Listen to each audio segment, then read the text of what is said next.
3월 둘째 주 그룹 큐티 나눔입니다. 제목은 양을 위하여 희생하는 목자입니다. 우리 첫 번째부터 한번 살펴보도록 하겠습니다.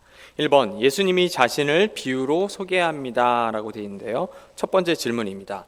예수님은 자신을 무엇에 비유하고 있습니까? 라고 되어 있는데요, 7절을 제가 한번 읽어보겠습니다. 그러므로 예수께서 다시 이르시되 내가 진실로 너에게 말하노니 나는 양의 문이다 라고 되어 있습니다. 예수님은 자신을 양의 문으로 비유하고 있다라고 할 수 있습니다. 예수님 당시 목자들이 이제 양떼를 몰고 멀리 나가게 되면 그리고 이제 집으로 돌아오지 못하면 그때 이제 밤이 되었을 때 돌을 쌓아 임시 우리를 만들었다고 합니다. 멀리 나갔고 돌아오기에는 거리가 너무 멀고 해가 저물게 되었고 밤이 되니까 양들이 또 앞을 잘 못 보지 않습니까? 제가 알기로는 한 50cm 이상을 잘 못 본다고 얘기를 합니다. 그러니까 막대기로 소리로 듣고 이제 반응을 하는 거죠.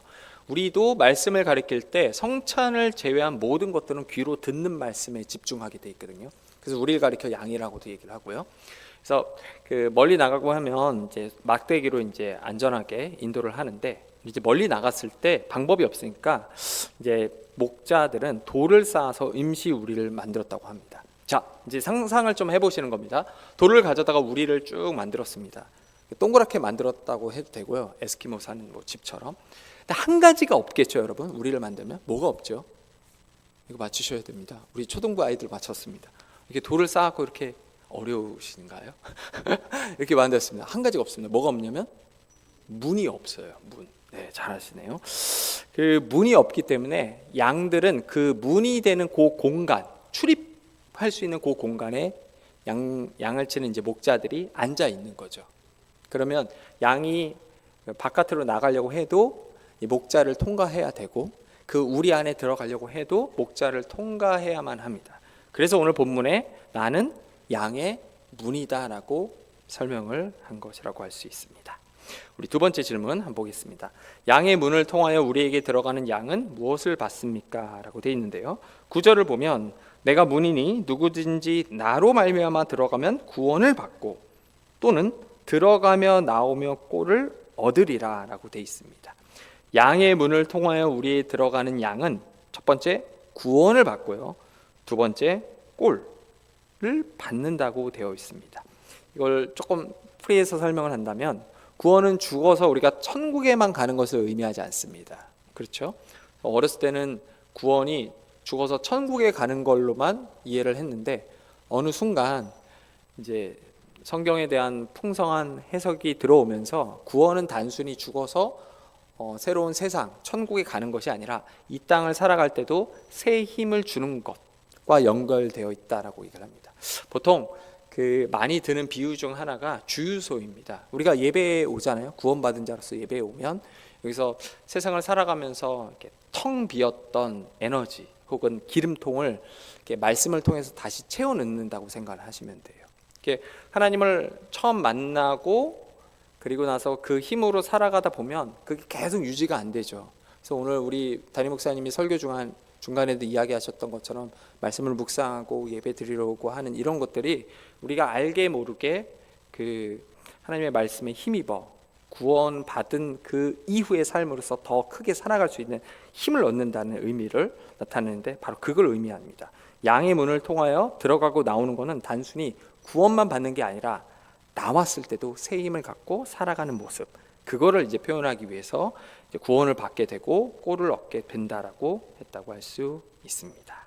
나눔의 1입니다. 예수님은 자신을 양의 문으로 비유하시며 그 문을 통할 때 얻게 될 구원과 풍성한 꼴을 약속하셨습니다. 예수님을 믿고 우리가 누리게 된 구원의 감격과 삶 속에서 채워주시는 풍성한 기쁨을 소개해 봅시다 라고 되어 있습니다. 우리가 방금 살펴봤던 두 개의 질문에는 나와 있지 않지만, 제가 아이들한테 설교할 때 좀 중요하게 여겼던 부분 중 하나가 3절과 5절입니다. 이 3절과 5절 사이의 내용은 요약하면 이런 겁니다. 양들은 목자의 음성을 듣지만 목자가 아닌 타인의 음성은 듣지 않는다는 겁니다. 신기하지 않습니까? 저만. 그러니까 약간 놀라셔야 되는데, 이렇게 목자가 이렇게 양은 한국어를 못 하거든요. 아시죠? 양은 한국말을 못 합니다. 근데 목자가 이스라엘이 있겠죠? 이스라엘 말을 못 하는데, 이제 히브리 말을 못 하는데, 목자가 부르면 알아듣는데, 목자가 아닌 사람이 부르면 그거를 못 알아듣는다고 얘기를 합니다. 제가 오늘 좀 찾아보니까 좀 잔인한 방법이 있습니다. 이제 우리가 양을 치는 사람이 갔을 때 양을 한 마리를 사와요. 그러면 이거를 내 그 양으로 삼기 위해서 주인이 어떻게 하면 이 양을 굶깁니다. 방법이 따로 없습니다. 그냥 굶기는 거예요. 한 10시간, 14시간 이렇게 굶긴다고 합니다. 그러면 양이 너무 배고파갖고 속된 말로 미쳐버리는 거죠. 그래서 벽에다 머리를 갖다 박고 막 소리를 지른대요. 그러다가 그 한 열 몇 시간이 지났을 때 주인이 딱 들어오면 양이 본능적으로 밥을 주겠구나 이 생각을 한대요. 근데 그때 안 준대요. 조금 더 거의 반쯤 죽여놓는다고 합니다. 그러면 이제 양이 더 이상 아무것도 못하고 배를 위로 까고 누워있는 상태, 그때 이제 먹을 거 주면 하면서 이제 먹는다고 합니다. 이거를 반복적으로 계속하면 양이 신경쇠약증에 걸린다고 합니다. 그래갖고 이거를 신경쇠약증이 걸릴 때까지 양을 계속 굶기고 주고 하면은 결국 목자의 소리를 듣고 저 사람이 내 주인이고 저 사람만 따라야지만 밥이 나온다. 이게 양에게 각인이 된다고 합니다. 제가 이걸 보면서 너무 잔인한데 첫 번째 떠올랐던 것 중 하나가 금식. 우리가 이제 특별한 상황 속에서 주님만의 길을 따르기 위해서 하는 그 특별한 기도 중 하나가 금식이지 않습니까? 제가 그때 알았습니다. 저는 금식을 항상 실패했습니다. 이렇게. 제가 그리고 금식을 하면 안 돼요. 저 같은 사람은 이제 금식을 하면 그 뼈만 남고 죽습니다. 그래서 이제 금식을 거의 못했는데 제가 이제 이걸 그 본문 말씀을 준비하면서 예수님이 왜 금식했는지 알겠다. 그리고 왜 마귀가 그때 찾아왔는지 알겠다. 그게 이제 떠올랐어요. 금식을 하는 순간 우리는 가장 중요한 최소한의 생명을 유지할 수 있는 음식이 안 들어가잖아요. 그러면 예전에 보니까 그 상담 사례 보니까 약간 정신분열증도 일어날 수 있다고도 얘기를 해요. 그러니까 신경쇠약증에 걸릴 만큼 힘든 상태에서도 내가 정말 하나님을 주인으로 따를 수 있는가, 이게 그거를 나타내지 않을까 합니다. 이 과정을 그리고 거치면 하나님이 나의 주인이지. 마찬가지로 예수님이 든 이 비유 속에도 그게 드러나는 거죠. 양이 주인의 음성을 듣는 이유, 단순히 굶기는 게 아니라 그 훈련을 통해서. 그래서 우리가 말씀을 계속 듣고 또 어려운 가정 속에서도 주님을 붙잡으려고 하는 그런 부분들이 주인이 누구인지를 확인하는 작업에 있는 과정이 아닌가, 이렇게 생각을 해봅니다. 우리 2번 보도록 하겠습니다. 예수님은 자신을 선한 목자로 소개하십니다. 우리 첫 번째 질문입니다. 선한 목자는 어떤 사람입니까? 11절을 보면요, 제가 한번 읽어보겠습니다. 나는 선한 목자라. 선한 목자는 양들을 위하여 목숨을 버리거니. 선한 목자는 어떤 사람입니까? 선한 목자는 양들을 위하여 목숨을 버리는 사람입니다. 우리 2번도 살펴보고 한번 같이 보겠습니다. 두 번째 질문, 목자가 이리가 오는 것을 보고도 양을 버리고 달아나는 이유는 무엇입니까? 하고 되어 있죠. 13절을 보면 달아나는 것은 그가 삭군인 까닭에 양을 돌보지 아니함이다 라고 되어 있습니다. 목자가 이리가 오는 것을 보고 양을 버리고 달아나는 이유는 그가 돈을 받고 임시로 일하는 삭군이기 때문이라고 되어 있습니다. 자, 우리가 이제 두 가지의 이제 질문을 살펴봤는데요. 이 두 질문을 보면 예수님이 지금 삭군과 목자를 비교하고 있다는 것을 우리가 알게 됩니다. 근데 여러분 여기서 좀 조심해야 될 부분이 있습니다. 우리 보통 그렇게 얘기하시는 분들이 있거든요. 저 삭군 같은 놈. 근데 그 부정적 의미가 아니고요. 삭군이라고 하는 것은 요즘 말로 하면 아르바이트생을 생각하시면 됩니다. 그러니까 돈을 받고 일하는 사람이 삭군입니다. 양치기 혹은 양을 치는 사람들, 이 사람들이 가운데서 돈을 받고 양을 보호하는 사람을 두고 삭군이라고 해요. 문제는 이 삭군 가운데서 양이 아픈데 내버려 두거나 양이 우리를 벗어나 딴 길로 가는데 내버려 두는 삭군들이 있습니다. 그 경우는 자신의 임무를 다하지 않았기 때문에 부정적인 의미로 우리가 삭군이라고 얘기할 수 있고, 이 본문에서는 예수님이 바리새인과 종교인들을 가리킨다고 얘기를 할 수가 있죠. 근데 이 사꾼들이 여러분 그 양떼를 버리고 도망간다고 해서 무조건 잘못됐다는 손가락질을 받지는 않습니다. 그 유대인의 그 토라라고 하죠. 모세오경, 모세가 적은 5권의 책은 이제 율법이라고 하고 토라라고 하는데, 여기에다가 이제 유대인들은 이제 안식일을 중요하게 여기니까 안식일에 아무것도 하면 안 되지 않습니까? 그래서 안식일 날은 몇 걸음을 더 걸을 수 있을까? 이런 내용들을 추가해 갖고 만든 법전 중 하나가 그 미시나라고 얘기를 합니다. 그 미시나는 그 유대인들의 삶이 법에 어긋나는지 아닌지를 보여주는 건데, 이 사람이 나쁜 사꾼인지 아닌지 알 수 있는 몇 가지 기준이 있습니다. 예를 들어 돈을 받고 일하는 이 양치기가 저쪽에서 곰이 나타나잖아요. 그러면 도망갈 수 있습니다. 양을 버리고. 그거는 잘못된 게 아니에요. 또 하나, 호랑이나 사자가 나타났다고 했을 때도 도망갈 수 있습니다. 그리고 이리가 2마리가 도전해 왔을 때도 도망갈 수 있습니다. 이리가 2마리라는 것은 1마리일 때는 어떻게 해야 되죠? 막대기를 들고 싸워야 되는 거죠. 제가 오늘 설교를 하는데 우리 초등부에 시온이가 있습니다. 시온이가 이제 양치기 역할을 목자로서 이제 하는 건데, 시온이가 갑자기 질문을 하더라고요. 목사님, 근데 이리가 2마리가 덤벼갖고 1마리는 저랑 싸우고 있는데 2마리가 뒤에서 제 목 물면 어떡하죠? 이렇게 했는데, 이게 굉장히 중요한 이야기였어요. 목자의 목을 딱 물어버렸어요. 그래서 죽잖아요. 그게 오늘 예수님이 얘기하는 나는 내 생명을 바쳐서 양들을 지키는 목자라는 의미예요. 그러니까 1마리가 나타났을 때는 싸워, 2마리가 나타났을 때는 도망가도 돼. 그런데 그 과정 속에서 싸우는 목자가 있었던 것 같아요. 그러다가 죽게 되는 거죠. 근데 그걸 이제 얘기를 한 거죠. 놀랍다. 야, 시원아, 너가 점점 똑똑해지고 있구나. 제가 그렇게 얘기를 하고 있는데 정말 좋았거든요.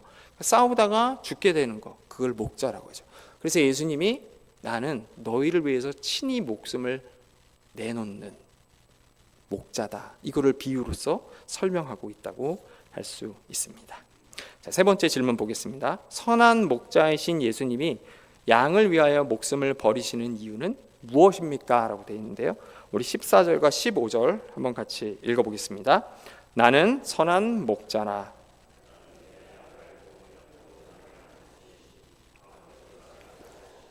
내가 아버지를 아는 것 같으니 나는 양을 위하여 목숨을 버리노라 라고 되어 있습니다. 선한 목자이신 예수님이 양을 위해 목숨을 버리시는 이유, 예수님과 양이 서로 아는 것 같이 아버지와 예수님이 서로 아는 것과 같기 때문이다 라고 되어 있습니다. 이 14절과 15절에 걸쳐서 공통적으로 등장하는 표현은 아는 것이죠. 이때 아는 것은 그냥 머리로 안다 이게 아니라 전인격적이고 경험적이고 또 친밀한, 가장 은밀한 곳까지 다 아시는 하나님을 만나고, 그래서 우리가 서로 안다라고 할 수 있습니다. 그 이유 때문에 성경은 친히 양을 위해 목숨을 버린다라고 되어 있습니다. 우리 나눔 2와 3을 보겠습니다. 나눔 2입니다. 예수님은 나의 이름뿐만 아니라 숨겨진 아픔과 고민까지 다 아십니다. 주님이 내 상황과 마음을 다 알고 계셨구나 라고 깨달은 순간이 있다면 나눠봅시다 라고 되어 있습니다. 나눔 3입니다. 우리를 위해 목숨까지 주신 분이 해결하지 못하는 문제는 없습니다. 이 믿음을 가지고 지금 내가 주님 앞에 내려놓아야 할 걱정이나 염려는 무엇입니까? 라고 되어 있습니다. 오늘 본문의 말씀을 듣고 있던 우리 끝부분을 보시면 유대인 중에 다시 분쟁이 일어나, 또 어떤 사람은 예수님의 이야기를 듣고 깨달았던 것 같아요. 또 어떤 사람은 예수님 이야기를 듣고 깨닫지 못해서 그 사이에 분쟁이 일어났던 것 같습니다. 예수님이 들려주시는 비유는 전부 하나님 나라를 가리키고 있죠. 제가 늘 얘기하지만 복음은 예수 그리스도고, 그 예수 그리스도께서 가르친 모든 이야기들은 하나님 나라입니다. 그리고 그 하나님 나라의 윤리가 사랑이죠. 그래서 예수님이 이 땅에서 가르친 게 무엇입니까? 라고 하면은 대부분의 분들이 이제 사랑 이렇게 얘기하시는데, 예수님이 가르치신 것은 하나님 나라고요. 사랑은 산상수훈에서 얘기한 것처럼 하나님 나라의 윤리입니다. 근데 문제가 이 하나님 나라를 아무리 이야기를 해도 튕겨내는 사람들이 너무 많은 거예요. 그러니까 주변에, 예수님 주변에는 항상 제자들과 무리들, 그리고 예수님을 반대하는 사람들이 있습니다. 특별히 예수님을 반대하는 사람들과 무리들, 제자들을 향해서도 예수님이 이야기를 할 때 깨닫지 못하는 걸로 해서 두려워하는 경우가 많습니다. 오늘 여러분 이 질문을 보면 우리를 위해 목숨까지 주신 분이 해결하지 못하실 문제는 없습니다라고 돼 있죠. 근데 제가 간혹 보다가 우리가 이걸 다 알아요, 머리로. 근데 문제는 몸이 그걸 안 따르는 경우가 참 많이 있습니다. 사실 어떻게 보면 예수님을 이렇게 나타내는 언약의 인물들이나 성경에 있는 인물들이 처음부터 하나님의 뜻대로 살진 않았습니다. 우여곡절이라고 하는 그런 부분들이 분명히 있었어요. 근데 여러분 이렇게 보면은 하나님이 우리를 인도하시는 방법이 참 삭막합니다. 그러니까 머리로는 아는데 몸으로는 하기 힘들어요. 그럴 때 우리가 예수님이 어떤 분인지를 좀 생각하면 좋을 것 같아요.